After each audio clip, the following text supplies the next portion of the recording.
सर्व भावे दास झालो त्यांचा तेची माझे हित करती सकळ जेणे हा गोपाळ कृपा करी भागरिया माझ वाहतील कडे त्यांची याने जोडे सर्व सुख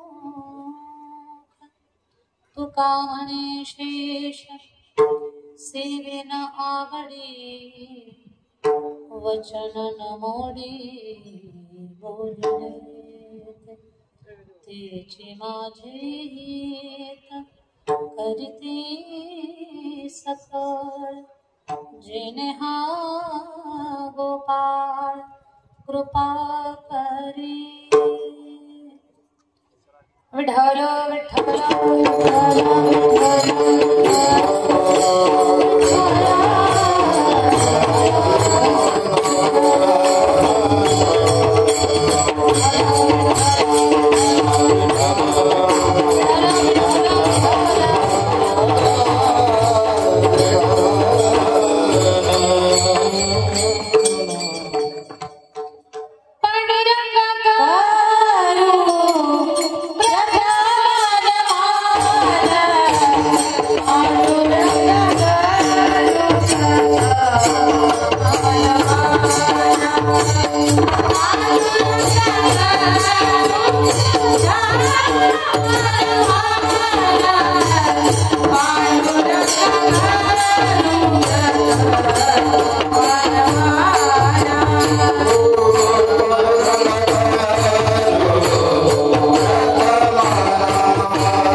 Bye.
ज्ञानेश्वरा करुणा करा दयाळा तुमचा अनुग्रह लाधलो पावन झालो चराचरी श्री गुरु चरण सरोज रज निज मन मुकुर सुधारी वरणवर भवर विमल जसो जोदायक फलचारी बुद्धिहीन तनु जानिके सुमिरो पवन कुमार बल बुद्धि विद्या देहु मोहि हरहु कलेश विकार जयांची गिरिया स्मरण होय सकळ विद्येचे अधिकरण तेचे वंदो श्री चरण श्री गुरूंचे नमस्कार आता विठ्ठल विठ्ठल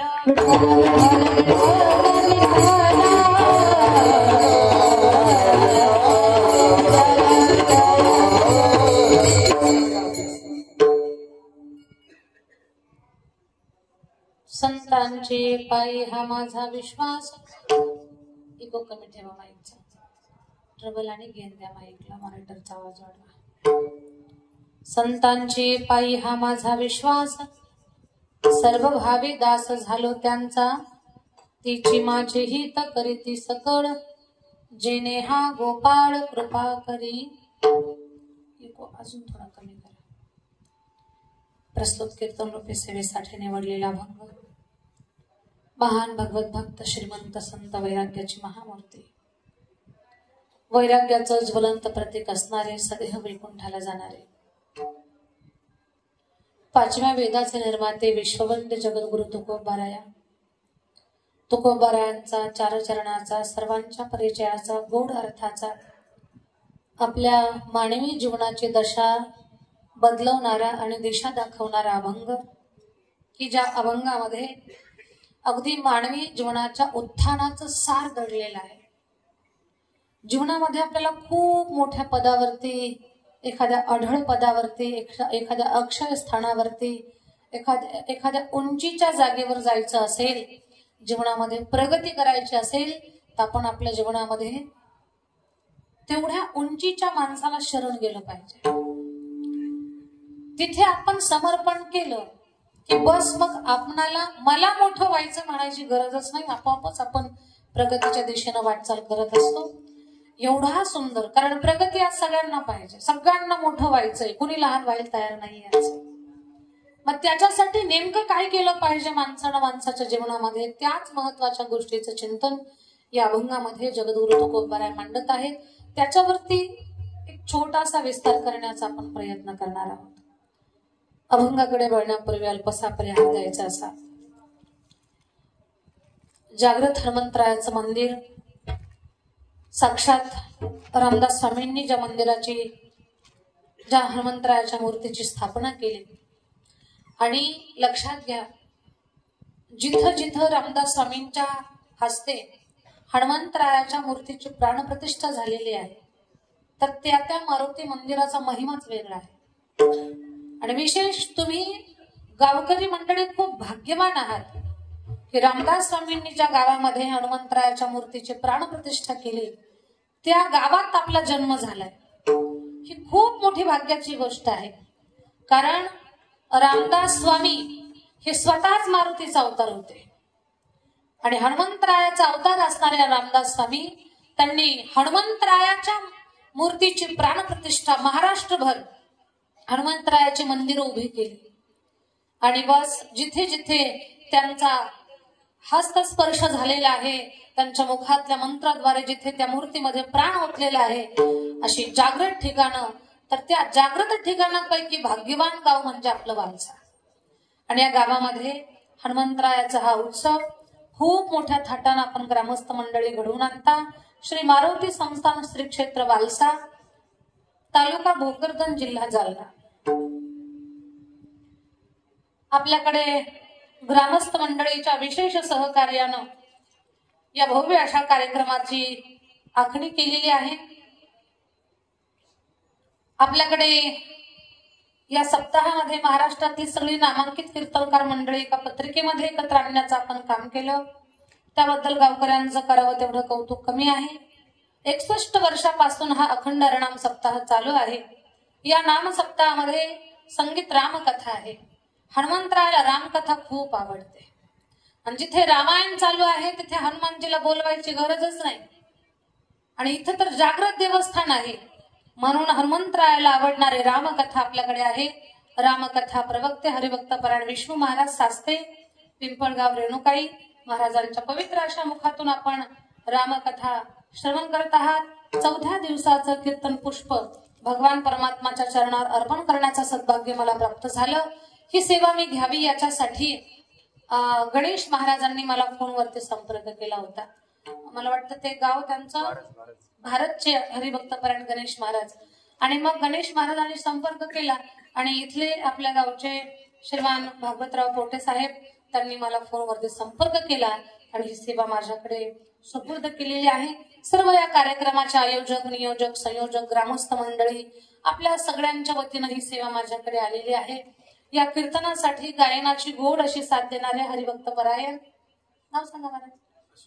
अशोक महाराज हरिभक्त परायण, चैतन्य महाराज, आनंद बाबा, सगळ्यांना माझं सादर वंदन आहे. रामकृष्णाने मस्तक माझा पायावरी. या वारकरी संतांच्या सगळ्यांच्या चरणावरती सादर वंदन. चोपदार आहेत, विनेकरी ताई आहेत. आपल्याकडे मुलींची वारकरी शिक्षण संस्था आहे, त्या संस्थेमध्ये अभ्यास करणाऱ्या माझ्या सगळ्या विद्यार्थिनी, त्याच्यामध्ये विशेष गाण्यामध्ये जिचं प्रावीण्य सध्या आहे अशी आमची राधिकाताई घोगे आदी करून सर्व आमची खाली बसलेली पूजाताई शेळके ही सुंदर रामकथा करते, कीर्तन फार छान करते आणि गायनाचा अभ्यास प्रोसेसनुसार त्यांचा चालू आहे. इतर माझ्या सर्व विद्यार्थिनी, मृदंगाची भार गोड अशी साथ देणारे हरिभक्त परायण दीपक महाराज, खूप छान टप्पाच वाजवता तुम्ही, तुमचं देखील कौतुक आहे. आणि ब्रह्मांड नायक युट्यूब चॅनल, या चॅनल वाल्या दादाचं पण कौतुक आहे. अजून दुसरं कुठलं चॅनल आहे का? एकच चॅनल आहे ना, ब्रह्मांड नायक. या चॅनलवरती हा कार्यक्रम तुम्हाला पुन्हा पुन्हा पाहायला मिळेल आणि या चॅनलवरती तुम्हाला जावं लागेल युट्यूबवरून. हा, असं चढून जाऊ नका कुठं, मोबाईल घ्या आणि त्याच्यावरती क्लिक करा. तर खूप चांगल्या पद्धतीची साऊंड सिस्टीम आहे. साऊंडवाल्या दादांचंही मनापासून कौतुक करतो आम्ही. आणखी सर्व या कार्यक्रमामध्ये सक्रिय असणारी मंडळी, इथे कुणी कथाकार, कीर्तनकार, प्रवचनकार असतील आदी करून सर्व मंडळी, ज्येष्ठ मंडळी, गावचे प्रमुख नागरिक आदी करून सर्व गावातील सर्व मातब्बर, जबाबदार सगळे असणारे ज्येष्ठ मंडळी, ज्येष्ठ मंडळी, महिला मातावर्ग, पुरुष वर्ग, अबालवृद्ध, राजकारण, समाजकारण, अर्थकारण, शेती, उद्योग, व्यवसाय, व्यापार, सर्व क्षेत्रामध्ये स्वतःच्या ठिकाणी श्रेष्ठ असणारी माणसं. तर आपल्या सगळ्यांच्या मध्ये आपण ईश्वराचं चिंतन पाहू. विठ्ठल विठ्ठल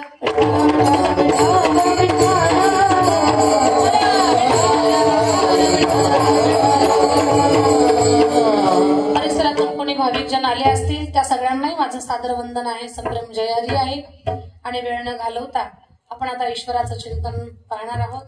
थोडीशी एका गोष्टीची खंत वाटते की आज आपल्या गावामध्ये एका माझ्या तरुण बांधवाला मृत्यू प्राप्त झाला आणि स्वर्गीय गजानन राजू राऊत वालसा वडाळा आपल्याच गावातील हा तरुण मुलगा, म्हणजे कल्पना नाही पण पाण्यामध्ये उडी पोहण्यासाठी घेतली पण वर नाही येता आलं त्याला.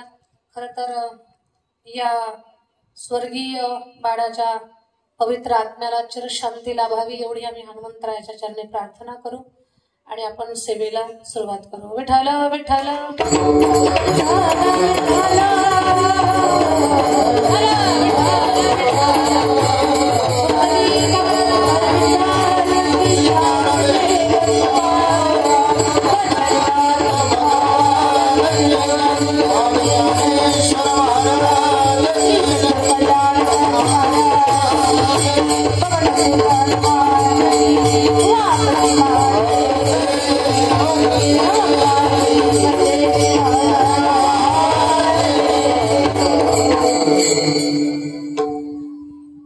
संतांचे पायी हा माझा विश्वास, सर्व भावे दास झालो त्यांचा, तिची माझे हित करीती सकळ, जेने हा गोपाळ कृपा करी. अभंगाचा सरळ अर्थ सांगते. जगद्गुरु तुकोबाराय सांगतात, या जगामध्ये विश्वास पात्र एकच ठिकाण आहे, ते म्हणजे संतांचे चरण किंवा सत्संग. संतांच्या ठिकाणी आम्ही विश्वास ठेवला आणि आम्ही सर्व भावे त्यांचं दासत्व स्वीकारलं.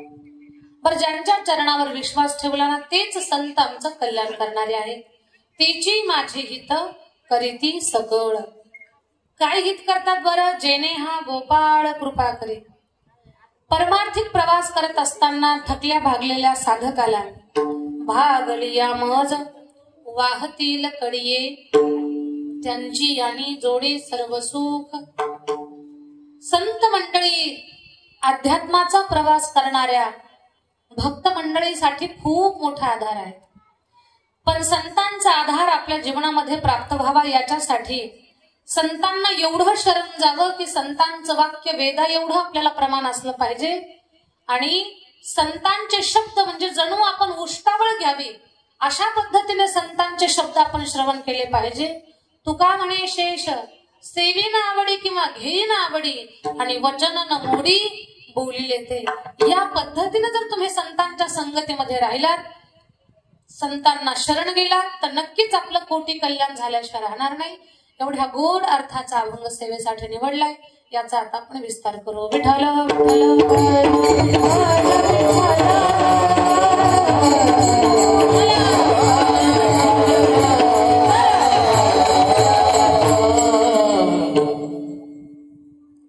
जगद्गुरु तुकोबाराया महान साधू आहेत.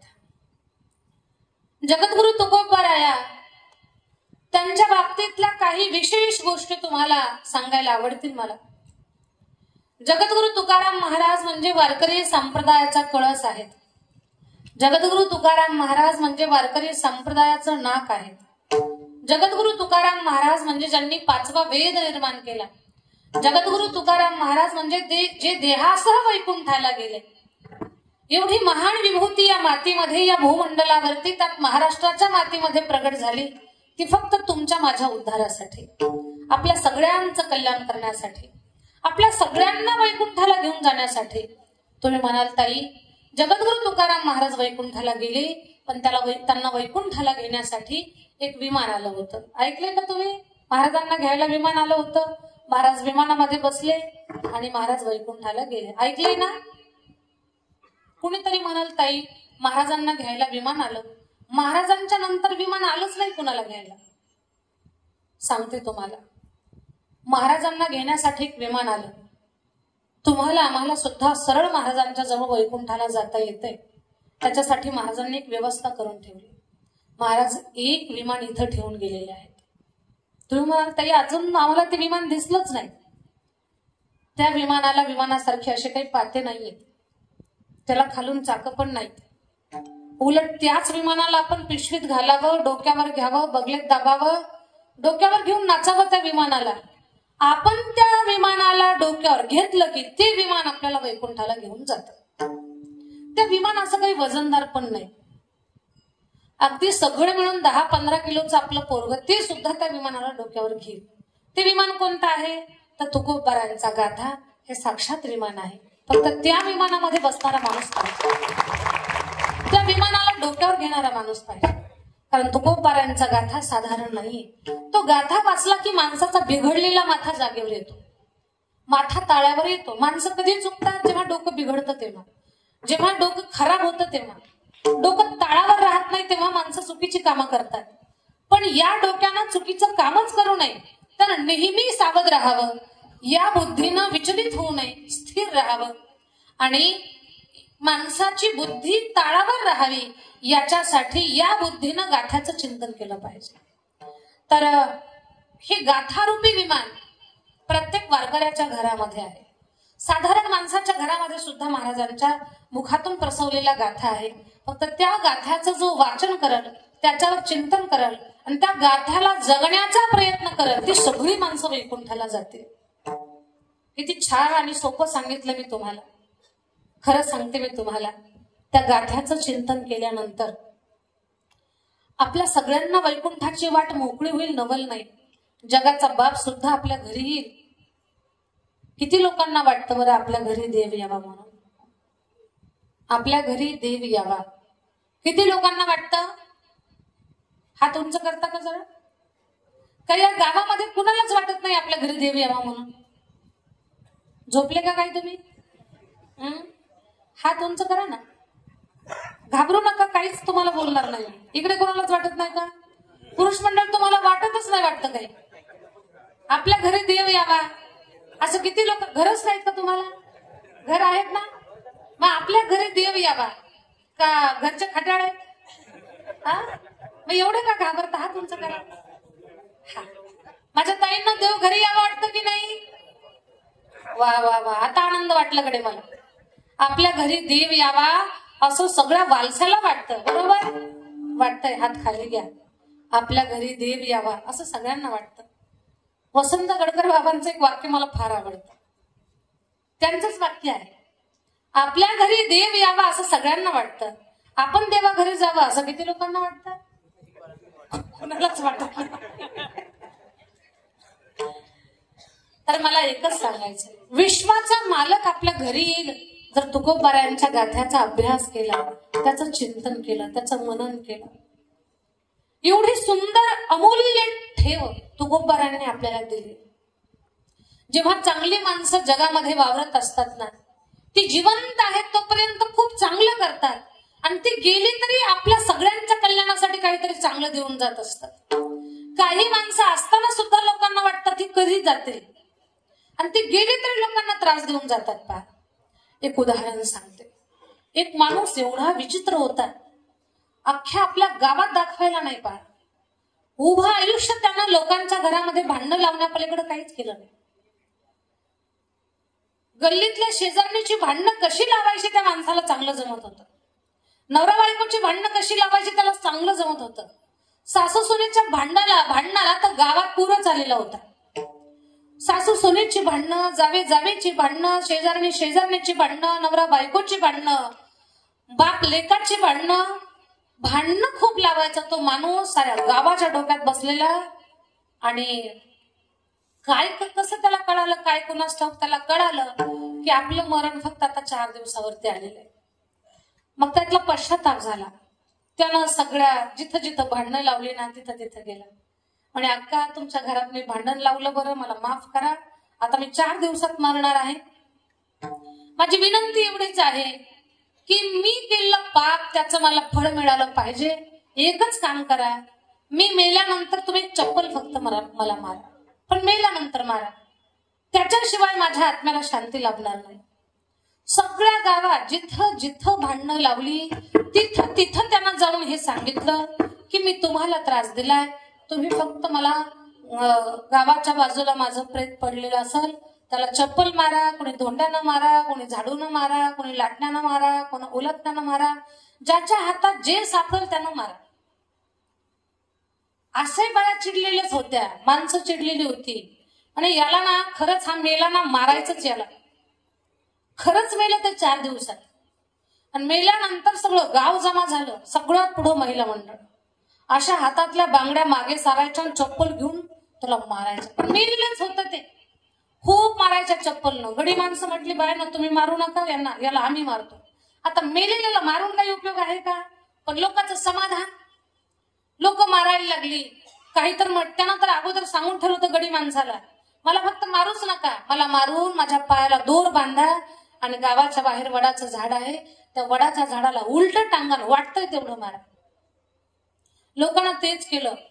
खरं तर कधी कधी माणसं शहाण्या माणसाचं ऐकत नाहीत, पण या मूर्खाचं का ऐकलं याचं उत्तर अजून कळालं नाही. ते मेल्यानंतर त्याची पाय बांधली, त्याला फरफटत घेऊन गेले गावाच्या बाहेर. वडाचं झाड होतं, त्या वडाच्या झाडाला त्याला उलट बांधलं. जे हातात येईल त्यानं माणसं मारायला लागली त्याला. कदाचित एखाद्या गावातल्या काय म्हणतात ना की एखाद्या मोठ्या माणसाच्या सुद्धा अंत्ययात्रेला एवढी गर्दी नाही, लेकरा बाळासह सगळे याच्या अंत्ययात्रेला गर्दी. अंत्ययात्रा कसली, मारायचं होतं सगळ्यांना त्याला. सगळे हातात जे येईल त्यांना मारत होते. सगळं गाव एका जागेवर जमा होतं. गावाच्या बाजूला ते वडाचं झाड, वडाच्या झाडाला चहू बाजूनं पाणी, फक्त एकच रस्ता मध्ये जायला. आणि सगळं गाव त्या वडाच्या झाडाखाली एका जागेवर आलं होतं. सगळी माणसं त्या माणसाला मारत होती, मेलेल्या माणसाला. पण ऐका, त्या गावात एक भोळा माणूस होता, त्याला काहीच कळत नव्हतं. तो म्हटला, अरे एका माणसाला सगळी माणसं मारतायत. त्यानं पोलीस स्टेशनला फोन केला. म्हणे एकाच माणसाला सारं गाव मारताय, तुम्ही लवकर या. पोलीस स्टेशन मधली लोक, पोलीसची लोक गाडीमध्ये बसून आली आणि आल्यानंतर त्यांनी पाहिलं की एका माणसाला सगळी माणसं मारतायत. आता आम्ही मारलंच नाही असं काही सांगायचं काही कारण नव्हतं, कारण सगळं गाव रंगे हात पकडलेलं होतं. आणि मग पोलिसांनी त्यांना काहीच न विचारता सगळे गाडीत भरले पोलीस स्टेशनला नेऊन टाकले. दृष्टांत संपला. त्या दृष्टांतातून सांगायचं, काही माणसं एवढी वाईट असतात ते जिवंत असताना सुद्धा लोकांना त्रास देतात आणि गेल्यावर सुद्धा लोकांना त्रास देतात. पण संत महामंडळी किंवा एखादी सज्जन माणसं अशी असतात, ती आपल्यामध्ये आहेत तोपर्यंत जगाला ज्ञानदान अनेक प्रकारे जगाला सावरण्याचं, त्यांचं उत्थान करण्याचं, त्यांचं कल्याण करण्याचं सारख्या विचारामध्ये असतात आणि त्याच्यासाठी प्रयत्नशील असतात. आणि संत असतील किंवा सज्जन असतील, जेव्हा या जगातून स्वतःच्या धामाला जातात ना, तेव्हा अनेक लोकांचं कल्याण होईल अशी शिदोरी सुद्धा आपल्याला देऊन जात असतात.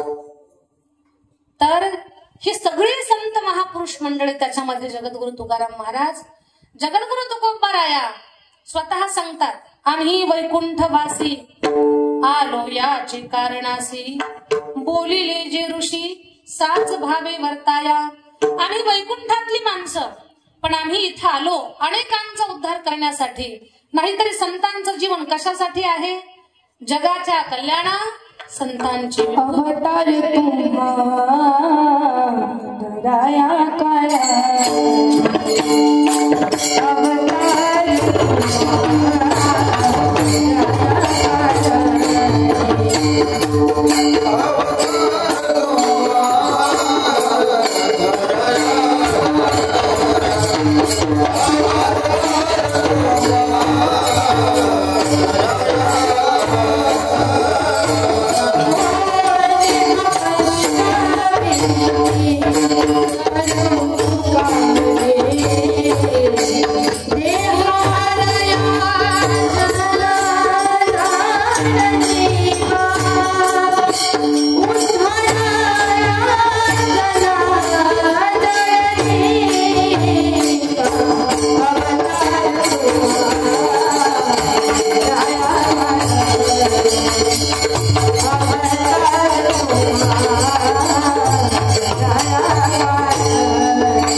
जगाच्या कल्याणासाठी सत्पुरुषांचा अवतार आहे.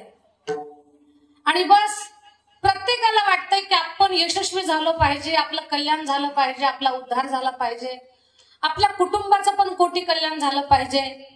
तर हे वाटतंय फक्त माणसाला, पण ते आपल्याला जे वाटतंय ते चांगलं आपल्या जीवनात व्हावं याच्यासाठी एक गोष्ट मात्र करावी लागेल. काय करावी लागेल? तर अभंगाच्या पहिल्या संतांची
श्रीमंतांची पायी हा माझा विश्वास, सर्व भावे दास झालो त्यांचा.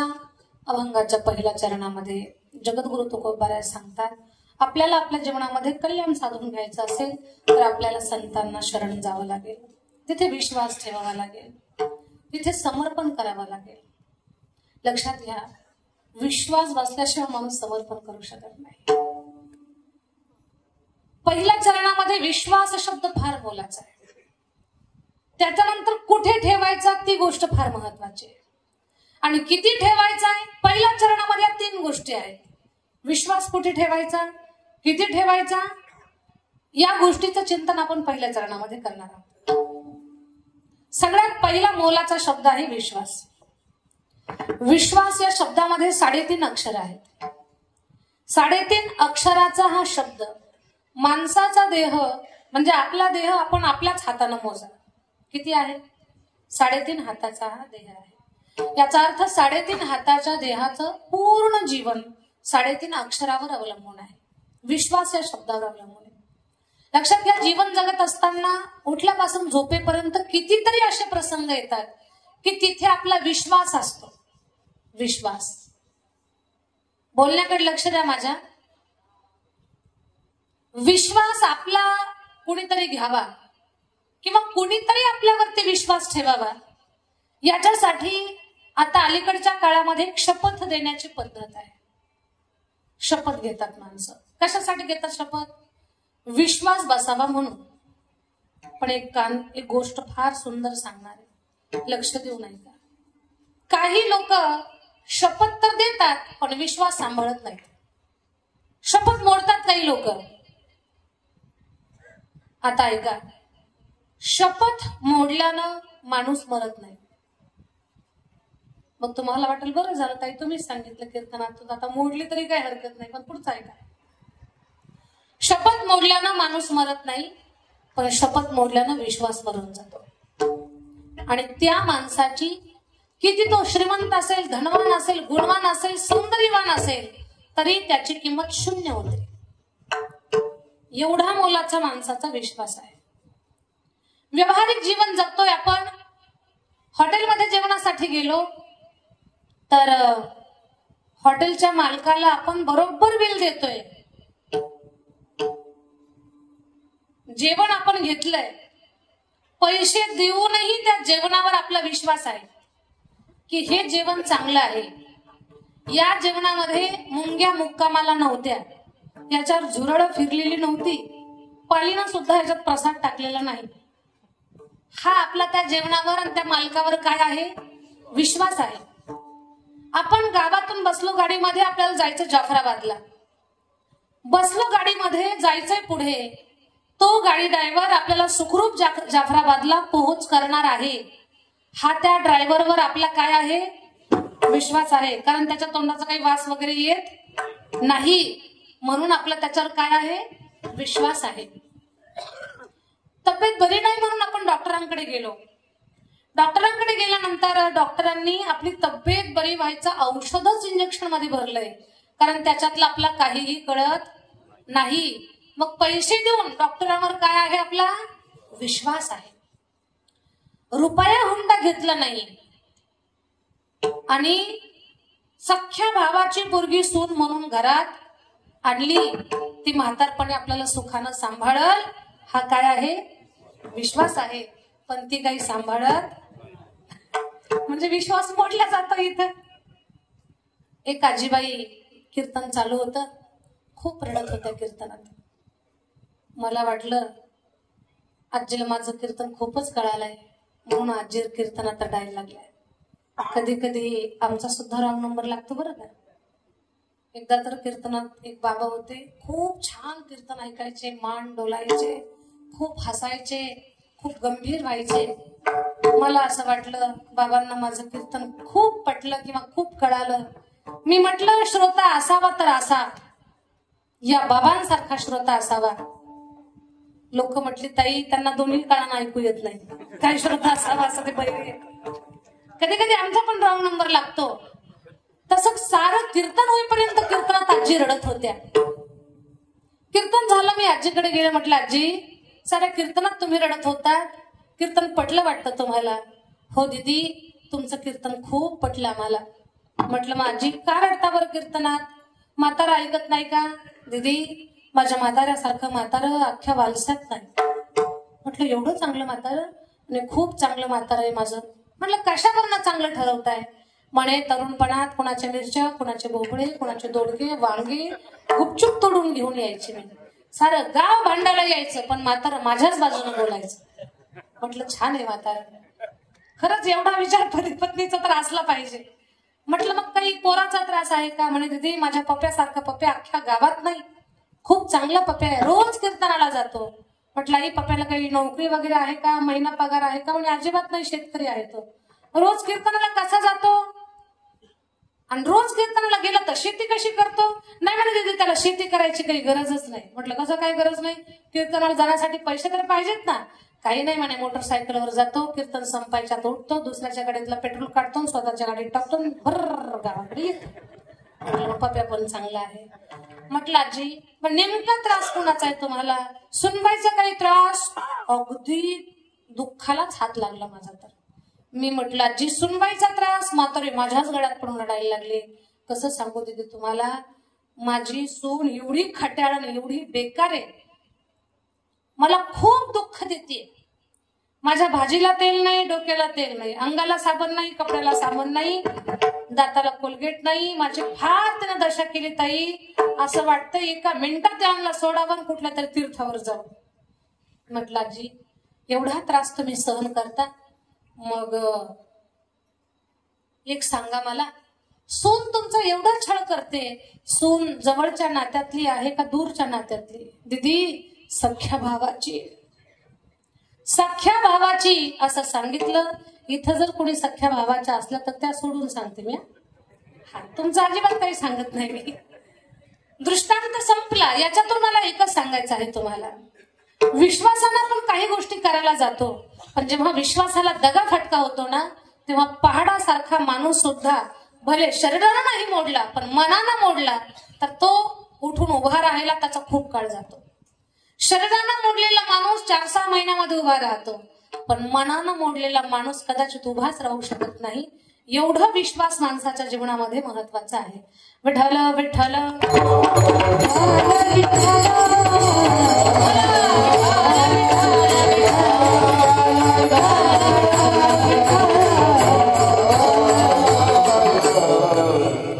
व्यवहारातल्या काही गोष्टी आपल्या विश्वासानं होतात पहा. कधी कधी विश्वासानं कामं होतात, कधी कधी विश्वासाला दगा फटका पण होतो. एक उदाहरण सांगते. उदाहरण सर्वांच्या परिचयाचं आहे. एक शेतकरी गृहस्थ 2 तरणी गोरी बैलगाडीला झोपून शेतामध्ये निघाला. आपल्या सगळ्यांना माहितीये, तरण्या गोऱ्यांना काही शिस्तीमध्ये चालायची सवय नसते. ती वदाडा खदाडा खदाडा खदाडा चालत असते. तो शेतामध्ये पोहोचला. दिवसभर त्यानं शेतातलं काम पाहिलं. संध्याकाळी घरी येताना तीच तरणी गोरी त्यानं बैलगाडीला जुंपली आणि गावाकडे निघाला. पण माझ्या ताई दादांनो, जसा तो गावाकडे निघाला, संध्याकाळी जेव्हा बैल गावाकडे सुटतात ना, तेव्हा त्यांच्यात नाकात वारं शिरल्यासारखं होतं. सुसाट पडतात. गाव जवळ आलं की बैल येण्यासारखी करतात. आपण शेतकरी आहोत, आपल्या सगळ्यांना माहिती.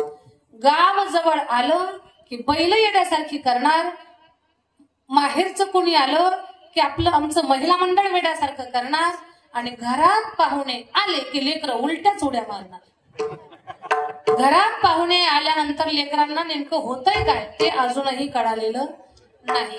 ज्यांच्या घरात लहान लेकरं आहेत त्यांनाही रोज अनुभवाला असेल.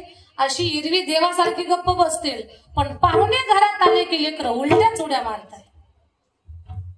त्याला आपण कोलांटी उडी म्हणतो ना, अशी ती अशा उलट्या उड्या मारतात. मी काय लेकरांच्या उडीच्या विरोधात नाहीये.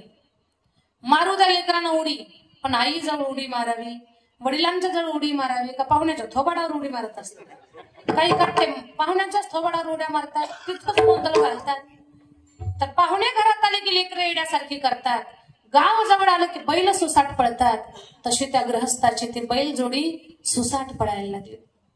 बैल एवढी पळत होती की पळता पळता बैलाच्या नाकातली व्यसन तुटली. गाडीवरचा ताबा सुटला, बैलाच्या नाकातली व्यसन तुटली, गाडीवरचा ताबा सुटला. माणूस घाबरला. दिसल त्याला सांगायला लागला, दादा बाजूला सरका, हो दादा माझा बैलावरचा ताबा सुटला, बैलाच्या नाकातली व्यसन तुटली, दादा बाजूला सरका, चाक पायावरनं जाईल, दुखापत होईल हो तुम्हाला, दादा सहकार्य करावं, बाजूला सरका. लोक खूप समजदार होते, रस्त्यावरनं बाजूला सरकली. पण लोक त्याला म्हणायला लागले, अरे ठीक आहे मी बाजूला सरकतो, पण एवढ्या वेगात गाडी निघाली, तू काहीतरी प्रयत्न कर त्या गाडीला थांबवण्याचा, त्या बैलांना थांबवण्याचा, ती गाडी हळूहळू चालवण्याचा. तो म्हणतो गाडी माझ्या ताब्यातच नाही राहिली. पण लोक त्याला म्हणायचे, भैया गाडीवाला, भैया गाडीवाला, गाडी धीरे धीरे धीरे ओ गाडी धीरे धीरे धीरे धीरे धीरे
त्यांना सांगितलं बैलाच्या नाकात व्यसन राहिलेलं नाही आणि गाडीवर काही ताबा राहिलेला नाही. गाडी गावच्या वेशीत आली. लक्ष्मीबाई ढवळे त्यांना मागे बोलवता येत नाही. लक्ष्मीबाई ढवळे विठाल विठाल विठाल विठाल विठाल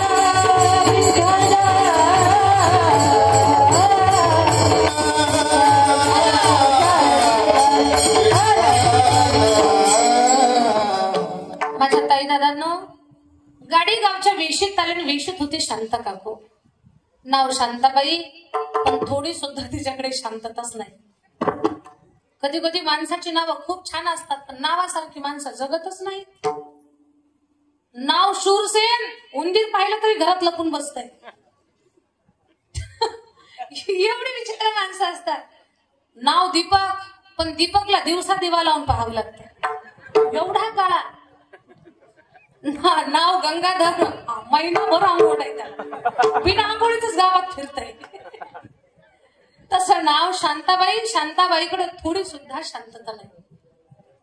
आपल्या गावात कोणी असेल तर ते सोडून. तर शांता काकू वेशीमध्ये होती. माणूस घाबरला. बरं, सारं गाव घाबरत होतं. हे घाबरलं काय नव्हे. एवढा घाबरला माणूस त्या काकूला विनंती करायला लागला, काकू गाडीवर ताबा राहिलेला नाही, बैलाच्या नाकातली व्यसन तुटली, चाक पायावरून जाईल, दुखापत होईल, बाजूला सरका बरं काकू रस्त्यावरनं. काकून बाजूला जायचं ना, तर काकू म्हटली, नाही सरकणार बाजूला, रस्ता काय तुझ्या. रिकाम्या जागा तुम्हीच भरा. नाही सरकणार बाजूला. काकू रस्ता तुमचाच आहे हो, बाजूला सरका. बैलाच्या नाकात व्यसन नाही राहिली, तुटलीये, ताबा सुटलाय गाडीवरचा. चाक जर पायावर न गेलं तर पाय मोडल तुमचा, दुखापत होईल तुम्हाला, व्हा बाजूला. नाही सरकली काकू बाजूला. गाडी भर आली. चाक काकूच्या पायावरनं गेलं. कडकडं पाय मोडला. काकून दवाखान्यात जायचं ना तर पोलीस स्टेशन मध्ये गेली. याच्यावर केस नोंदवली. केस कोर्टातून बोर्डावर. हे घरातच रडत बसला ना. याची बायको म्हटली असं काय रडता, एक वकील लावा, केस लढवा, निर्दोष मुक्त व्हा. रडत बसायची काय गरज आहे त्याला. तो ते आलं एका वकिलाकडे. वकील साहेब, 60 पिढ्याला कोर्ट कचेरी नाही, माहिती नाही, या बाईमुळे माझ्यावरती ही वेळ आली, माझा काहीच दोष नाही हो. हिला सांगत होतो रस्त्यावर बाजूला जा, पण हिनं ऐकलंच नाही. वकिलांना सांगितलं याच्यातलं काहीच बोलायचं नाही, मी जेवढं बोलेल तेवढं जर तो बोलला तर तू याच्यातून निर्दोष मुक्त होशील. वकील साहेब, तुम्ही सांगाल ते मी तुम्हाला देईल, पण मला याच्यातून बाहेर काढा. वकील म्हटले या केस मधून बाहेर काढण्यासाठी मी जे सांगेल ते तुला बोलावं लागेल, आणि जे मी तुला सांगणार आहे त्या बोलण्यावर तुझा माझ्यावरती विश्वास असला पाहिजे. तुझा जर माझ्यावर विश्वास असेल तर मी सांगितलेलं ऐक. म्हणजे डोळे बंद करून तुमच्यावर विश्वास ठेवतो, मी सांगा मी काय करू. म्हणजे जेव्हा तू कटघऱ्यात उभं राहशील तुला हजारो प्रश्न विचारतील, प्रश्न हजारो असतील पण उत्तर एकच द्यायचं. काही जरी प्रश्न विचारला तरी म्हणायचं बुईंग. म्हणे बुईंग म्हटलं ना सुटल. हो म्हणे सुटताल तुम्ही. त्याला कटघऱ्यात उभं केलं. शांता काकू समोरच्या कटघऱ्यात जसाईवरती. वकील आले, याला विचारलं नाव काय तुमचं. हे म्हटलं बुईंग. त्याला शिकूनच ठेवलं होतं. आणि वकिलांना फक्त सांगितलं होतं तुला जर माझ्यावर भरोसा ठेवायचा असेल तर कर, नाही तर आताच वापस जा. नाही, मग त्यांना तसं विश्वास ठेवून केलं. आणि वडिलांचं नाव भुईंग, आडनाव भुईंग, गाव भुईंग, वर्षाचंच होतं पण भुईंग बोललं. भुईंग, तालुका भुईंग, जिल्हा भुईंग. या बाईला कसं लागलं भुईंग. तुम्ही इथं कशी आलात भुईंग. अरे चाललंय काय भुईंग. काही जरी विचारत रे भुईंगच म्हणायचं. शांता काकूची तळपायाच्या मस्तकाला गेली. काकू म्हटली जज साहेब, मुर्दाज भुईंग भुईंगच करायला लागले. काल जोरात म्हणत होता काकू बाजूला सारखा बाजूला सारखा. बैलाच्या नाकातली व्यसन तुटली, गाडीवरचा ताबा सुटलाय, चाक पायावरनं जाईल, दुखापत होईल, बाजूला सारखा. पण मीच त्याला म्हटले रस्ता काय तुझ्या. हे कुणी कुणाला सांगितलं. काकूना जज साहेबांना सांगितलं की हे सांगत होतं पण मी बाजूला गेली. साहेबांच्या लक्षात आलं दोषी ही बाई आहे, बाबाचा काही दोष नाही. धरलं तिला टाकलं कस्टडीमध्ये. त्याला निर्दोष मुक्त केलं. हे नरनर करत घरी आलं. उड्या मारतच आलं घरी. घरी आल्यानंतर बायकोला म्हणतं अगोदर कुरडई पापड भजे कर. त्यानं कुरडई पापड भजे केले. यांना 10 भजे तोंडात भरले. ते चघळून आतमध्ये ढकलायचे. वकील दारात हजर. ओ ग्रहस्थ, तुम्हाला निर्दोष मुक्त केलं, माझे पैसे द्यायचे सोडून घरी येऊन भजे खाता, माझ्या पैशाचं काय. ते म्हटलं बुईंग. पैसे तर दिलेच नाही पण काय म्हटलं बुईंग. कीर्तन झाल्यानंतर कोठे काका मला बुईंग करून आपण तसं काही करणार नाही. विनोद केला मी पण. कुठे काकांनी आमच्या भागात ड्युटी केलेली आहे बँकेमध्ये ना. तर मला दृष्टांतातून एकच सांगायचं, व्यवहारामध्ये आपण विश्वास ठेवतो तर आपली छोटी मोठी कामं होतात. हाच विश्वास आपण संतांच्या चरणावर जर ठेवला तर आपलं कोटी कल्याण झाल्याशिवाय राहणार नाही. संतांच्या चरणावरती विश्वास ठेवला. वनात राहणाऱ्या भिल्लाच्या एका मुलीनं, भिल्लाची मुलगी होती ती. तिच्या घराला देवघर नाही, ग्रंथ नाही, पंथ नाही, काहीच नाही. उठायचं, जंगलातली शिकार करायची, जगायचं, असं त्यांचं जीवन. पण काय तिच्या जीवनामध्ये भगवत कृपा झाली. तिच्या लग्नाचं प्लॅनिंग चाललं. लग्नाच्या अगोदरच बकऱ्यांची दावण आणि मद्याचे डेरे. दचकली ती, कारण आजपर्यंत तिनं असलं काही पाहिलंच नव्हतं. कमी वयातली पोरती. विचारलं बापाला, बाबा ही बकऱ्यांची दावण आणि मद्याचे डेरे कशासाठी. आजपर्यंत आपल्या दारात असल्या कधी वस्तू पाहिल्या नाही. बाळा उद्या तुझं लग्न आहे आणि तुझ्या लग्नासाठी ह्या बकऱ्यांचं मांस पाहुण्यांना खाऊ घालायचं आणि मद्य प्यायला द्यायचं. बापरे बाप बाबा, माझ्या लग्नासाठी एवढे सगळे बकरे मारणार? बरं, बकरा एक नाही 1000 बकरे होते. 1000 बकरे मारल्यानंतर एक बैल मारल्याचं पाप लागतंय. 1000 बैल मारल्यानंतर एक गाय कापल्याचं पाप लागतं. 100 गायीची हत्या केल्यानंतर एक स्त्री भ्रूण हत्या केल्याचं पाप लागतंय. एवढी स्त्रीची हत्या करणं महाघातक आहे. बकऱ्यांची दावण पाहिली आणि तिला कळालं की आपल्या लग्नासाठी सगळे मरणार आहेत. घाबरली ती एवढी आणि रात्रीतून तिनं घर सोडलं आणि जंगलात मेलेल्या उंटाच्या पोटाजवळ येऊन बसली. थोडासा विचार करा, घरात धान्याच्या बोताखाली जर उंदीर मरून सडला तर घरात जेवण गोड लागतं का? किती छोटा असतो उंदीर. खरंच तुम्ही जिथं पोते आहेत त्याच्या बाजूला ताट घेऊन जेवण करताय? खरं बोला, तुम्हाला शेजाऱ्याची शपथ आहे. जेवण जाईल तुम्हाला? नाही जाणार आपल्याला जेवण. उंदराच्या धान्याच्या पोताखाली छोटासा उंदीर मरून पडला, सडला तर त्याच्या जवळ आपल्याला जेवण करावं वाटत नाही.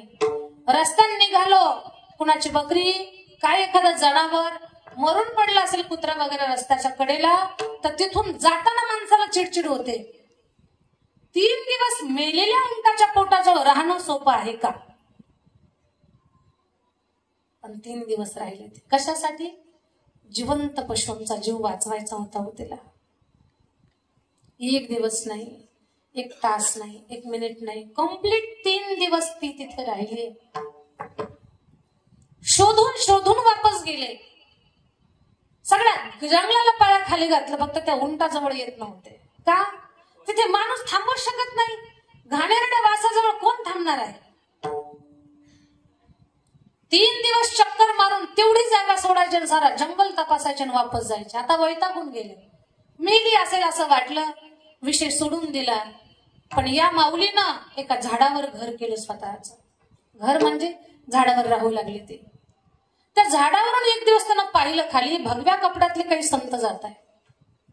तिच्या मनात असा एक भाव निर्माण झाला की कुणीतरी पुण्यवान माणसं आहेत आणि यांची आपण सेवा करावी. जेव्हा सात्विक पुण्यवान माणसं आपल्या नजरेसमोर येतात किंवा त्यांचं दर्शन आपल्याला होतं ना, तेव्हा आपल्या अंतःकरणात सात्विक भाव निर्माण होत असतात. चांगल्या भावना निर्माण होतात आपल्या मनामध्ये. सज्जनाला पाहून, एखाद्या सत्पुरुषाला पाहून आपल्या अंतःकरणामध्ये सात्विकता निर्माण होत असेल तर समजावं त्या संताच्या सात्विकतेचा तो प्रभाव आहे. फुलाच्या आजूबाजूला आपण जर फिरायला लागलो तर आपल्याला जसा सुगंध येतो, तसं संतांच्या त्या तपश्चर्येचा तो प्रभाव असतो. आपल्या मनामध्ये सुद्धा चांगले भाव निर्माण होतात. तिची इच्छा झाली की आपण सेवा करू. काय सेवा करणार ती, तिला काही कळतच नव्हतं. तिच्या मनात आलं या रस्त्यावर खूप काटे खूप खडे आहेत, ते वेचून घेऊ. न सांगता गुपचूप रस्त्यावरचे काटे, रस्त्यावरचे खडे संतांच्या पायाला टोचू नयेत याच्यासाठी तिनं ते न सांगता खडे उचलले. लक्षात घ्या, आता लोकांच्या रस्त्यातले काटे वेचणारापेक्षा काटे पेरणाऱ्यांची संख्या जास्त झाली. पहा,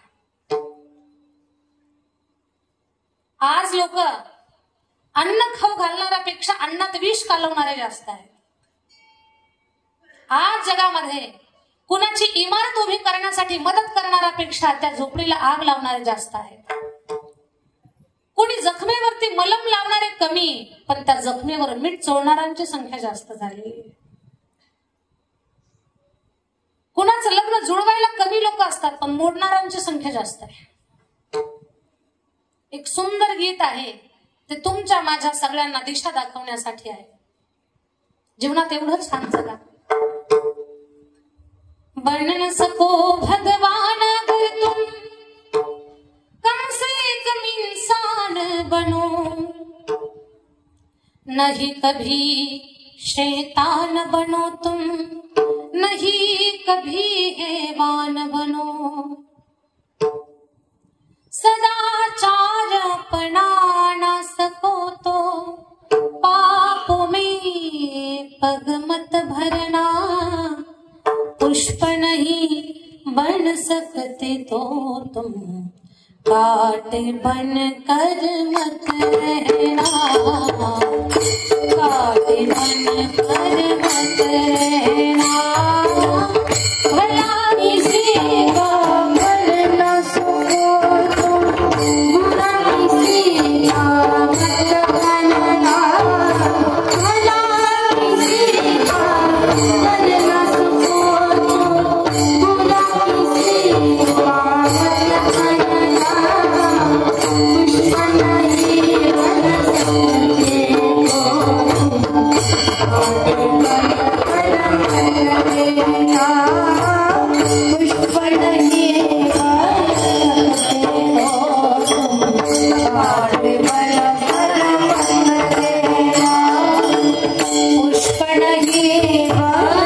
सकते हो तुम,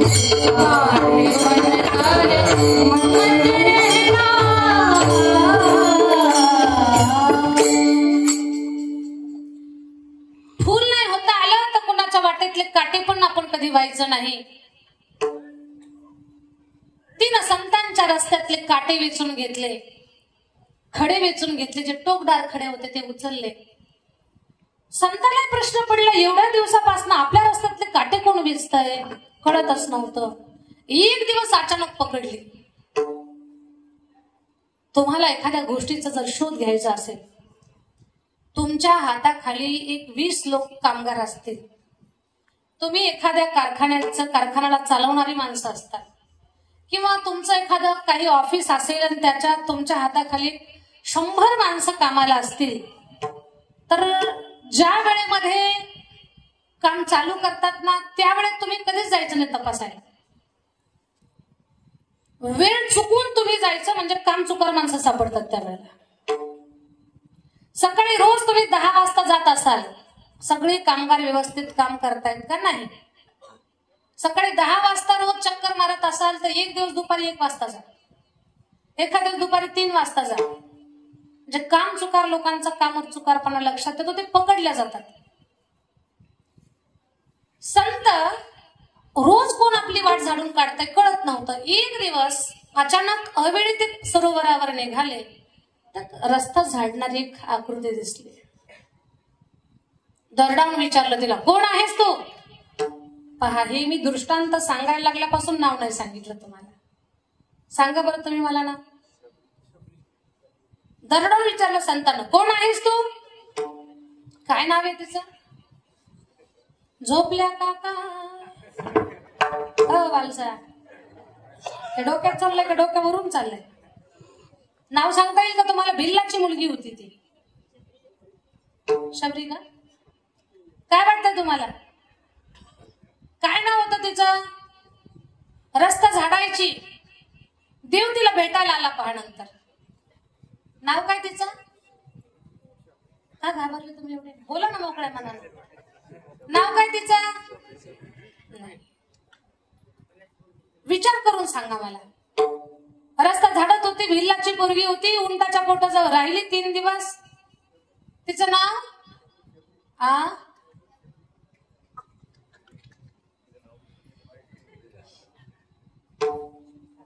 तिचं नाव शबरीच आहे. पण मी तुमचा विश्वास तपासत होते. तुमच्या उत्तरावर विश्वास आहे की नाही. शबरी. शबरी एवढा दिवस कोण रस्ता झाडतंय. मीच झाडते बाबा. का सांगितलं नाही आतापर्यंत. भीती वाटली बाबा तुमची. मी भिल्ल जाती जन्माला आलेली. माझी सेवा स्वीकारताल का नाही. संत काय बोलले. शबरी तू भिल्ल जाती जन्माला आली म्हणून तुला वाटते की तुझी सेवा स्वीकाराल का नाही आणि स्वीकारतोल का नाही. पण एक गोष्ट सांग बरं मला. कुठं जन्माला यायचं. कोणत्या जातीत कोणत्या धर्मात. कुणाच्या घरात. श्रीमंताच्या का गरीबाच्या. ज्ञानाच्या का निर्बुद्ध लोकांच्या. कुठं जन्माला यायचं ही गोष्ट काय तुमच्या माझ्या हातात आहे. तुम्ही तरी सांगा मला. कुठं जन्माला यायचं ही काही गोष्ट आपल्या हातात आहे का. नाही.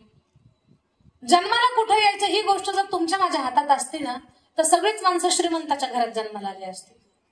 गरीबाच्या घरी कोणीही जन्माला आलं नसतं. पण परमेश्वराने ही गोष्ट तुमच्या माझ्या हातात ठेवली नाही. जन्माला कुठे यायचं ही गोष्ट तुमच्या माझ्या हातात नाही, पण जिथे जन्माला आलो तिथे चांगली कर्म करून स्वतःचं कर्तृत्व सिद्ध करणं ही गोष्ट मात्र तुमच्या माझ्या हातात आहे. छत्रपती शिवाजी महाराज सरदाराचं पोर, ते काही राजवंशात नाही जन्माला आलेले, सरदाराचं पोर, पण स्वतः मधली कुवत ओळखली, स्वतःला विकसित केलं, गोरगरीब लोकांचं दुःख जाणलं, त्यांची तळतळ हळहळ जाणली. 150 वर्षाची गुलामगिरी चालत आलेली होती. मा साहेबांना लेकराला असं घडवलं आणि त्या लेकरानं अशी क्रांती केली की आज छत्रपती शिवाजी महाराजांचं प्रत्येक गाव काय, तालुका काय, जिल्हा काय, वाडी वस्ती खेडोपाडी महाराजांचे पुतळे उभे राहिलेले आहेत. आज आपल्या गळ्यामध्ये माळ, गळ्यात टाळ, भाडावर बुक्का, कपाळावर कुंकू, दारामध्ये तुळस, मंदिरावर कळस, महिलांच्या नाकात नथ आणि पुरुषांच्या ओठावर मिशी. कुणामुळे जिवंत असेल तर केवळ महाराष्ट्राचे राजे छत्रपती शिवाजी महाराज. छत्रपती शिवाजी महाराजांच्या रूपानं या महाराष्ट्राच्या मातीला छत्रपती मिळाले. पहिले गुलामगिरी करणारे खूप होते, आपल्याच लोकांना आसुरानं मारणारे खूप होते, आपल्याच लोकांचं शोषण करून त्यांच्यावरती राज्य गाजवणारे खूप होते, पण गोर गरीब माणसाची तळमळ जाणणारं कोणी नव्हतं. गोर गरीब माणसाच्या मनाला जागं केलं, बोलतं केलं छत्रपती शिवाजी महाराजांनी. आणि शेवटच्या श्वासापर्यंत हा राजा असा स्वाभिमानानं जगला की या राजानं सुद्धा गुडघे टेकवले नाही दुश्मनांच्या समोर, दुष्टांच्या समोर, आणि या राजाच्या लेकरानं बलिदान दिलं पण कुणासमोर झुकला नाही. म्हणून आज जनमानसामध्ये, आसमंतामध्ये या दोन छत्रपतींचा जय जयकार, त्यांच्या गौरवाचा काय म्हणतात ना की एल्गार सगळीकडे घुमतोय. आणि आता पहा, आपण काही काही बारीक गोष्टींचा विचार करत नाही. छत्रपती शिवाजी महाराजांचा जो घोडा आहे आजही पुतळ्यात पहा, म्हणजे पुतळा उभा केल्यानंतर पहा, तो घोडा ना असा तयारीतच आहे. त्या घोड्याचा एक पाय उंच आहे आणि एक पाय जमिनीला टेकलेला आहे. येते का चित्र डोळ्यासमोर? छत्रपती शिवाजी महाराजांचा घोडा एक पाय उंच, एक पाय जमिनीला टेकलेला, किंवा तोही थोडासा हवेत असल्यासारखा आहे. महाराणा प्रताप, छत्रपती शिवाजी महाराजांच्या अगोदरचा एक राजा, महाराणा प्रताप यांच्या पण पुतळ्याकडे आता आपल्या महाराष्ट्रात जास्त नाहीये, पण तुम्ही मोबाईलवरती पाहू शकता सर्च करून. त्यांच्या घोड्याचे जे दोन्ही पाय उंच आहेत, महाराणा प्रताप यांच्या घोड्याचे. झाशीची राणी ज्या घोड्यावर बसलेली आहे त्याचे सुद्धा पाय उंच आहेत. कधी विचार केला आपण? झाशीची राणी लक्ष्मीबाई, महाराणा प्रतापजी, छत्रपती शिवाजी महाराज हे ज्या घोड्यावर बसलेले आहेत त्यांच्या सगळ्यांच्या घोड्यांचे पाय असे उंच आहेत या युगपुरुषांचे. तर याचा अर्थ असा आहे, हे राजेच असे होऊन गेले, महाराणीच अशी एक राणी होऊन गेली की त्यांनी तर गुडघे टेकवले असले पण त्यांच्या घोड्याने सुद्धा कोणासमोर गुडघे टेकवले. म्हणून पाय उंच आहेत त्यांचे. स्वाभिमानाने जगलेली माणसं आहेत ही सगळी. पण यांचा स्वाभिमान जिवंत का राहिला? तर यांनी गोरगरीब माणसाच्या मनाचा विचार केला. सांगायचं एवढंच आहे मला, जन्माला कुठे यायचं हे तुमच्या माझ्या हातात नाही, पण जिथे जन्माला आलो तिथे चांगली कर्म करून स्वतःचं अस्तित्व निर्माण करणं, स्वतःच्या व्यक्तिमत्वाचा ठसा लोकांच्या मनावर उमटवणं ही गोष्ट मात्र आपल्या हातात आहे. शबरी, तुझी जात आमच्यासाठी महत्वाची नाही, तुझा भाव महत्वाचा आहे. तिला राहायला जागा दिली थोडीशी, तिचं पवित्र मन. एक दिवस गुरुनं सांगितलं, शबरी आता मी वैकुंठाला चाललोय, पण एक दिवस तुझी भक्ती पाहून जगाचा बाप येईल आणि तुला दर्शन देईल. तुला देवाकडे जायची गरज पडणार नाही, देवच तुझ्याकडे चालतील. सांगितलंय आणि तिनं गुरुच्या शब्दावर विश्वास ठेवलाय. रात्रंदिवस भजन करत राहिले. जय श्रीराम, जय जय जय जय श्रीराम, जय श्रीराम, जय जय जय जय श्रीराम, श्रीराम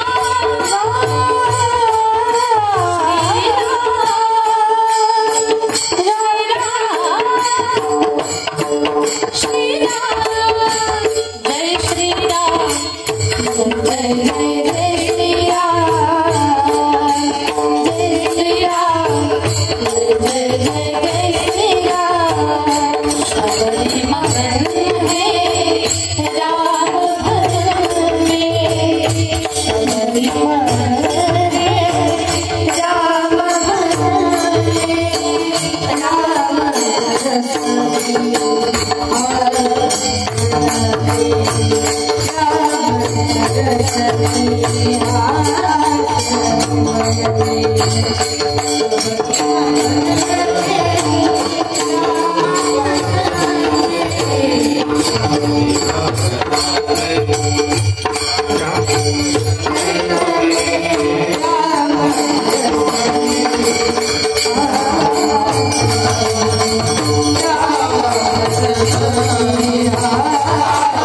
विश्वासाला फळ लागलं, देव तिच्याकडे चालत आला. संतांचे शब्द खरे झाले म्हणून संतांची पायी हा माझा विश्वास. आणि संतांच्या चरणात विश्वास ठेवला रे ठेवला की आपलं कोटी कल्याण होत आहे. सर्व भावेदास झालो त्यांचा. ते काय करतात? तीची माझी हित करीती सकळ. संत आपलं कल्याण करतात. आता अभंगाचं दुसरं चरण. तेची माझी हित करीती सकळ.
तेची माझी हित करीती सकळ. सकळ जेणे हा गोपाळ कृपा करी. 11 वाजता तर 10 मिनिटांमध्ये कीर्तन पूर्ण करू आपण.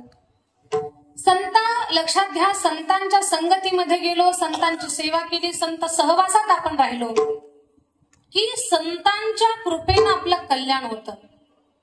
कधी कधी काही लोकांचा एक प्रश्न असतो की संतांना शरण गेल्यानंतर आमचं कल्याण होतं, पण आम्ही संत शोधायचे कुठे?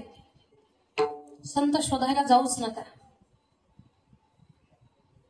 वैष्णव अलंकारानं जे सजलेले आहेत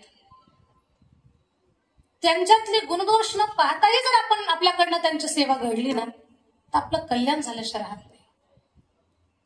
माझं बोलणं तुम्हाला कळावं म्हणून एक उदाहरण सांगते.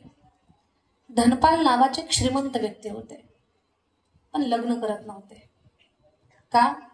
आणि माझ्या कुटुंबामध्ये, माझ्या प्रपंचात मला अशी पत्नी पाहिजे. मी जर देवपूजेला बसलो तर तिनं पाणी आणून दिलं पाहिजे. मी देवाला स्नान घालायला लागलो तर तिनं चंदन उगाळलं पाहिजे. मी देवाला तिलक लावायला लागलो तर तिनं वस्त्रमाळ बनवली पाहिजे. आणि मी देवाला नैवेद्य दाखवू लागलो तर तिनं घंटा वाजवली पाहिजे. अशी पत्नी पाहिजे माझ्या कुटुंबामध्ये. धनपालजीची ती अट होती. एक दिवस मित्र आले म्हणजे, धनपाल अशी एक मुलगी आहे, ती म्हणती जो रोज 1000 वारकऱ्यांना, साधू संतांना, देव ब्राह्मणांना जीव घालून मी त्याच्यासोबतच लग्न करणार. धनपाल म्हटले, ही तर माझ्याही पेक्षा जास्त परमार्थिक आहे. आता हिच्यासोबत पत्रिका जुळते का नाही ते सुद्धा पाहायचं नाही, लग्न करायचं. धनपालजीचं लग्न झालं त्या बाई मुलीसोबत. लग्न झाल्यानंतर 2 दिवसानंतरच लगे धनपालजी बोलले, ज्या अटीवर तुला माझी लक्ष्मी बनवलंय ती अट आता मी पूर्ण करतोय. तू स्वयंपाक बनव, मी वारकऱ्यांना जेवणासाठी बोलावतो. वारकरी तुळसी माळ गळा गोपी चंदन टिळा हृदय कळवाळा वैष्णवांचा आषाढी कार्तिकी पंढरीची वारी साधन निर्धारी आनना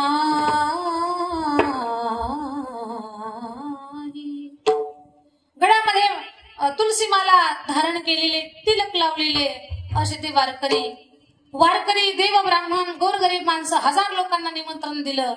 जेवायला वाढलं, दक्षिणा देऊन पाठवलं. दुसऱ्या दिवशी पुन्हा जेवायला बोलावलं. त्यांची पत्नी अन्न तयार करायला, प्रसाद बनवायला आणि हे वारकरी बोलवायला. पोटभर जीव घालायचे. मग जेवण भेटण्यासाठी काही काही माळा पण गळ्यात घालून यायचे. जेवण भेटतंय म्हणून, दक्षिणा मिळते म्हणून काही मोठे मोठे टिळे पण लावून यायचे. सगळ्यांना जीव घालायचे.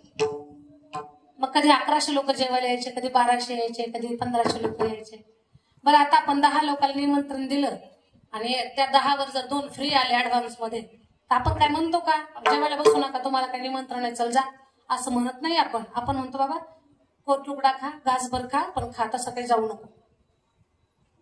मग कधी 1500 लोक जेवायचे. संतांना एवढं जीव घातलं धनपालजीनं की त्यांच्या जवळचं सगळं धन संपलं. धनपालजीच्या लक्षात आलं आपल्याजवळ आता धनच नाही राहिलं. संतांना जीव कसं घालायचं, मग त्यांनी उसनवारी आणली. उसनं मागितलं, तांदूळ, गहू, तेल, मीठ, मिरची. उसनवारी आणलं. 6 महिने लोकांनी उसनं दिलं. 6 महिन्यानंतर जेव्हा लोक उसनवारी मागायला लागले तेव्हा धनपालजी देऊ नाही शकले. लोकांच्या लक्षात आलं धनपाल राहिले नाही. आता धनपालजीला कोणी मदत करू नका, कोणी मदत करणार. संतांना कसं जीव घालायचं हा प्रश्न पडला धनपालजीला. संतांना जीव घालण्यासाठी धनपालजीनं धान्याची चोरी चालू केली. लोकांच्या घरातलं धान्य चोरायचे, संतांना जीव घालायचे. लोक सावध झाली, धान्य चोरता येईना धनपालजीला. मग धनपालजीनं अशा घरी चोरी चालू केली की जी माणसं कधीच कीर्तनाला येत नाहीत, त्यांच्या घरचं धान्य चोरायचे आणि संतांना जीव घालायचे. ती पण लोक सावध झाली. काय करावं. धनपालजी विचार करतायत, माझ्याकडे संत येतात जेवायला, मी त्यांना काही जीव घालू शकत नाही. जर दारातून संत उपवाशी गेले तर माझ्या पत्नीला दिलेला शब्द आता माझ्याकडनं कसा पूर्ण होणार. संतांना जीव घालण्यासाठी धनपालजीनं वाटमारी चालू केली. संतांना जीव घालण्यासाठी धनपालजी वाटमारी करतात. रस्त्यात येणाऱ्या लोकांना लुटतायत, त्यांच्या जवळचं धन काढून घेतायत, संतांना जीव घालतायत. माझ्या ताई दादांनो, ज्या वाटेवर धनपालजी वाटमारी करत होते त्या वाटेचा एवढा बोबाटा झाला की त्या वाटेवर सुद्धा कोणी वाटसरू येईना. 2 दिवस पुरेल एवढी सामग्री होती. 2 दिवसापासून धनपालजीनं घर सोडलेलं होतं आणि धनपालजी 2 दिवसापासून जंगलामध्ये जाऊन बसलेले होते. माझ्या ताई दादांनो, धनपालजी जंगलामध्ये जाऊन बसलेले आहेत. त्यांना वाटते कोणतरी वाटसरू येईल, मी त्याच्याजवळचं धन लुटल, घरातल्या संतांना जीव घालल. पण आज संत उपवाशी घरामध्ये होते, पण त्यांना खाऊ घालण्यासाठी काहीही नव्हतं. धनपालजीचा जीव व्याकुळ झाला, कासावीस झाला. काय करू सूचना, रिकामा तोंड घेऊन वापस जाऊ शकत नाही. देवाला प्रार्थना करायला लागले, देवा फक्त आजचा दिवस संतांना जीव घालल एवढी तू व्यवस्था लावून दे. उद्या हा धनपाल जगात राहणार नाही किंवा लोकांना सांगल माझ्याकडे आता जेवायला येऊ नका, माझ्या पत्नीची मी माफी मागल. फक्त आज दारातल्या संतांना जीव घालण्याची व्यवस्था लावून दे. आज जर संत दारातून उपवाशी गेले तर एवढ्या दिवसाचं पुण्य वाया जाईल, केलेली सेवा व्यर्थ वाया जाईल. पण दुपार झाली तरी कोणी वाटेवर वाटसरू येणार. धनपालजी म्हटले, आता आशा संपली. जंगलातली लाकडं जमा केली, चिता पेटवली, देवाला प्रार्थना केली, देवा या चितेला 3 चक्कर मारेपर्यंत जर कोणी आलं तर हा धनपाल जगात, अन्यथा हा धनपाल गेला. देवाची प्रार्थना केली. श्री अनंता मधुसूदना पद्मनाभा नारायणा जगद्व्यापका जनार्दना आनंद घना विनाशा. प्रार्थना केली. धनपालजीनं पहिली प्रदक्षिणा चालू केली आणि विटेवरच्या मालकानं वीट सोडली. एवढं देवानं अंगावर सोनं घातलं. रुक्माईने विचारलं, देवा कुठं निघाला? म्हणे माझ्या मित्राला भक्ताला भेटायला चाललोय. रुक्माई म्हटल्या मला पण येऊ द्या. रुक्माई पण अंगावर भरपूर सोनं घाल. रुक्माईनं पण अंगावर सोनं घातलं. देवानं अंगावर सोनं घातलं.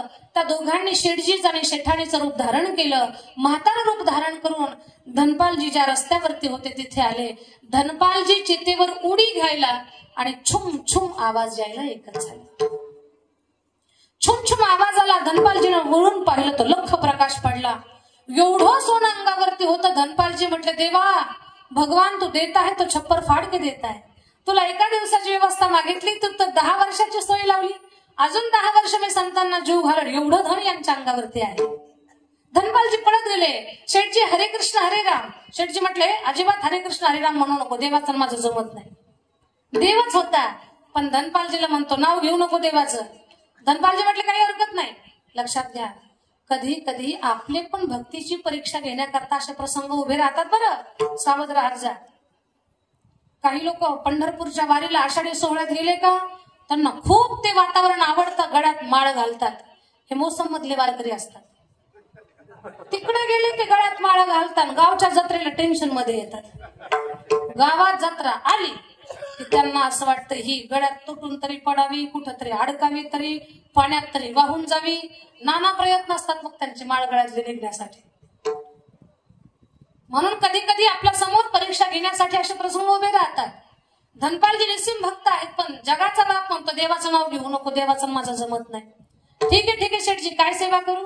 म्हणे या पलीकडच्या गावात आम्हाला जायचंय पण या जंगलामध्ये धनपाल नावाचं एक डाकू आहे.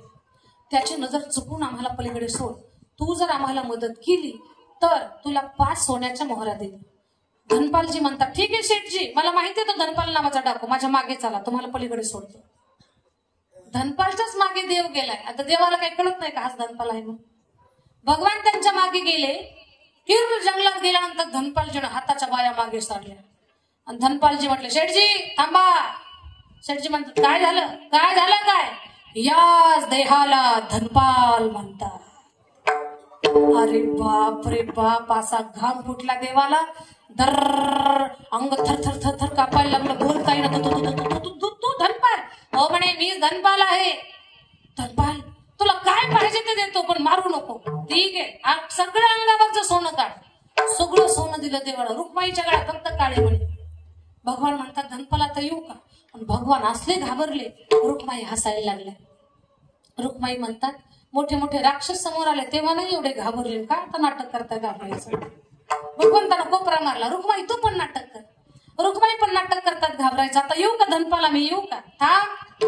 डोळ्याचा चष्मा दे त्याला सोन्याची दांडी दिला. आता येऊ का? पायातला जोडा दे त्याला सोन्याचा आकडा आहे दिला. हातातली छडी दे त्याला सोन्याची घुंगरं आहे. काही गरज होते की एवढं सोनं लावून अंगाला निघायची. सगळं देऊन टाकलं. धनपाल आता येऊ का? थांब. तुझ्या करांगोळीमध्ये एक अंगठी फसलेली ती दे. धनपाल ते निघत नाही ती फसलेली.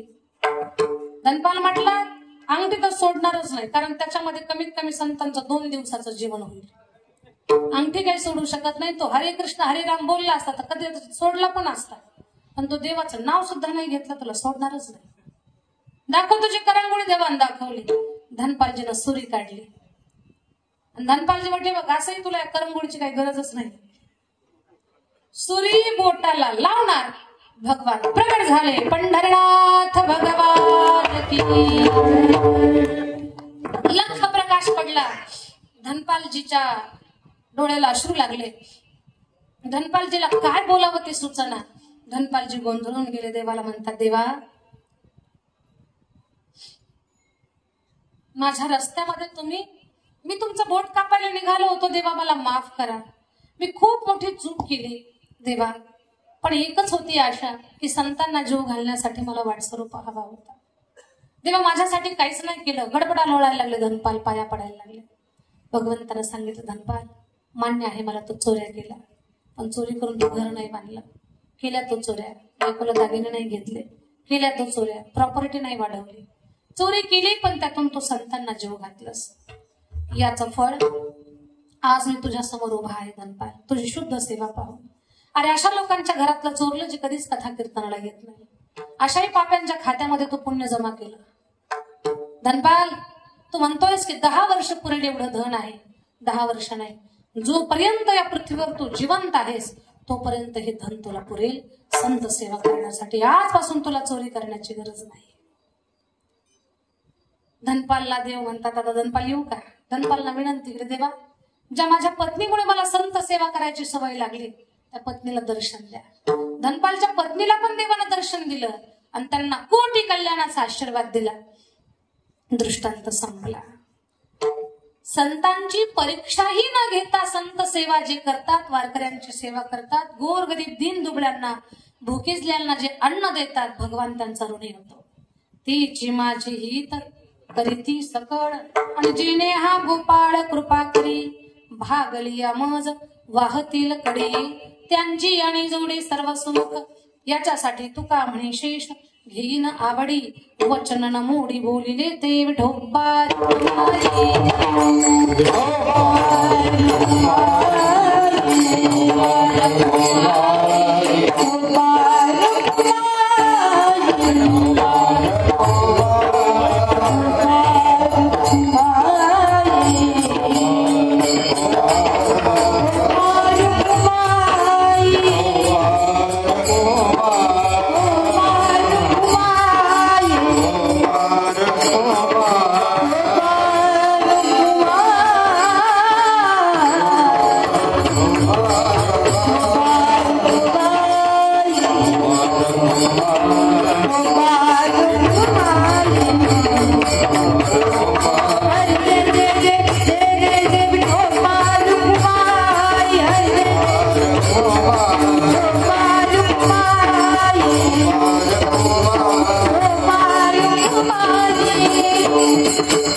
नियोजित वेळेपेक्षा मी तुमची 15 मिनिटं जास्त घेतली. वयस्कर माणसं समोर आहेत, कोणाला पाठीचा त्रास असतो, कोणाला गुडघ्याचा त्रास असतो, कोणाला झोपेचाही त्रास असतो. माझ्यामुळे त्रास झाला असेल क्षमा असावी.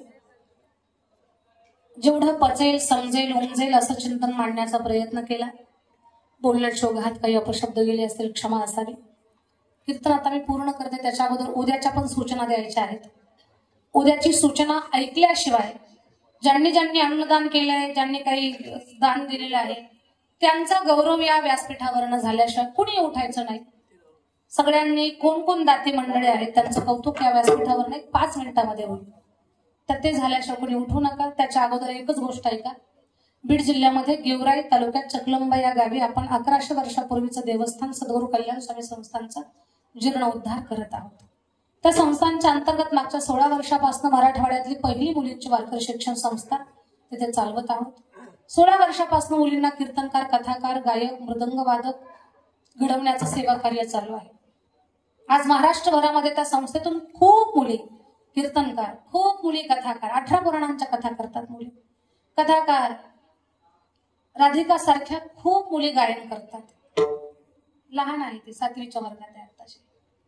लहान मुली एवढं गायन करतात, मोठ्या मुली खूप जबाबदारीनं गातात, 18 पुराणांच्या कथा करतात. मुली बखवास वाजवतात आपल्या संस्थेतल्या. आधुनिक वाद्य सुद्धा त्यांना शिकवल्या जातात. मुलींना घडवणारी ती खूप सुंदर संस्था, त्या संस्थेला आपण चालवतो. महाराष्ट्रभरातली लेकरं आहेत. बस त्या संस्थांचा जीर्णोद्धार व्हावा आणि त्या संस्थांच्या विकासातून गोरगरीब लेकरांचं त्यांना तिथे आश्रय मिळावा, की तिथे ज्ञान घेण्यासाठी एक व्यवस्था. तर त्या संस्थांच्या बांधकामासाठी महाराष्ट्रभरातून लोक मदत करतात. त्या संस्थांसाठी कुठली राजकीय शासकीय मदत नाही. जिथे आम्ही कथेला कीर्तनाला जाऊ तिथे लोकांना विनंती करतो की देवस्थानच्या बांधकामासाठी आम्हाला सहकार्य करा. लोक मदत करतात. आज तुम्हा सर्व भाविकांना माझी विनंती आहे, तुम्ही मला युट्यूबला पाहता, टीव्हीला पाहता, आज प्रत्यक्षात आम्ही तुमच्या समोर आहोत. कल्याण समय संस्थांच्या विकासासाठी महाराष्ट्र मदत करतोय, तर आपणही तुम्हाला जे जमेल ते सुंदर सहकार्य करावं. काही लोक म्हणतील बीड जिल्ह्यातल्या त्या संस्थेसाठी आम्ही मदत करायचं काय कारण? त्या संस्थेमध्ये महाराष्ट्रभरातली लेकरं शिकायला आहे. आपल्याही जिल्ह्यातली तालुक्यातली खूप लेकरं आहेत तिथे कथा कीर्तन शिकण्यासाठी. तिथं मुली कथा कीर्तन शिकल्या, महाराष्ट्रभरामध्ये ज्ञानोबा तुकोबाराचा प्रचार करायला लागल्या किंवा त्या व्यासपीठावरनं करतात. त्यांच्या शब्दातून जर एखादा माणूस माळकरी झाला, त्यांच्या बोलण्यातून एखादा माणूस वारकरी बनला, त्यांच्या बोलण्यातून कुणाचा संसार आध्यात्मिक बनला, तर त्या पुण्याईमध्ये तुमचा पण वाटा असतो. कारण ही खूप मोठी साखळी आहे, अशी शृंखला आहे ही. थेट जिथे सेवा पोहोचली त्या माणसाचं पुण्य, त्याच्या जीवनामध्ये आध्यात्मिक झालेला विकास, त्या सेवेसाठी कुठेतरी आपला सुद्धा रुपया लागलेला असतो. म्हणून या पवित्र कार्यासाठी तुम्ही सगळ्यांनी सहकार्य करावं ही विनंती. जे भाविक कुणाचं तरी लेकरू शकते, कदाचित भविष्यात तुमच्या गावातलं येऊ शकते तिथे शिकायला, तर त्या पवित्र कार्यासाठी तुम्ही सगळ्यांनी कल्याण समय संस्थांच्या बांधकामाकरता तुम्हाला जे जमेल ते सहकार्य करावं. छोट्याशा मदतीने काही गरिबी येत नसते. ज्या चांगल्या कामासाठी आमच्यासारखी माणसं आमचं जीवन वाहून घेतात, त्या पवित्र कार्यासाठी तुम्हाला मदतीचे हात देण्यासाठी काहीही अडचण नाही. म्हणून या पवित्र कार्याला सहकार्य करा. जे भाविक मदत करतील, कीर्तन झाल्यानंतर त्यांचं नाव माईकमध्ये पोकारण्याचा प्रयत्न करू. झालेली सेवा माऊलींच्या चरणी अर्पण करते. उद्याच्या सूचना ऐकल्याशिवाय कोणीही उठू नका. अगोदर सूचना सांगा, मग माऊलीचं भजन घ्या.